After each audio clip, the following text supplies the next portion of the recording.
ഇതിനെ ഗ്രൂപ്പാക്കാം. അതിനകത്ത് ഒന്നാണ് ഖരം, അതിഖരം, മൃദു, ഘോഷം, അനുനാസിക.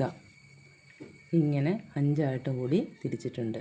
ഇതിൽ ഖരം എന്ന് പറയുന്നത് നമ്മൾ അധികം ശക്തി കൊടുക്കാതെ ഉച്ചരിക്കുന്ന അക്ഷരങ്ങളാണ് ഖരം.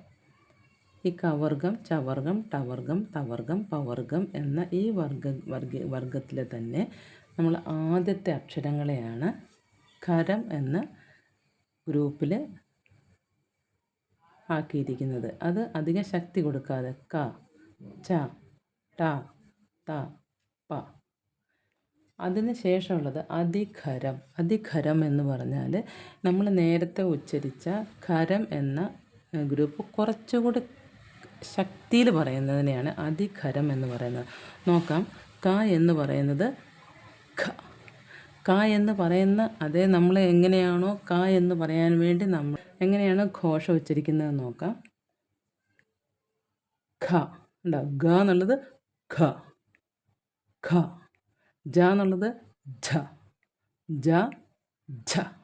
ഗ, ഘ, ജ, ഝ, ഡ, ഢ, ഡ, ഢ, ദ, ധ, ദ, ധ, ബ, ഭ, ബ, ഭ.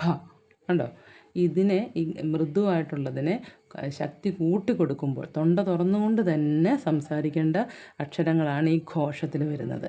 അനുനാസികയിൽ വരുന്നത്, അനുനാസിക എന്ന് പറയുന്നത് നമ്മൾ മൂക്കും കൂടെയാണ് അതിന് സപ്പോർട്ട് കൊടുക്കുന്നത്. മൂക്ക് സപ്പോർട്ട്, മൂക്കിൻ്റെ കൂടെ സപ്പോർട്ടോടു കൂടിയാണ് ഈ അനുനാസികം പറയുന്നത്. നോക്കാം. ങ, ഞ, ണ, ന, മ.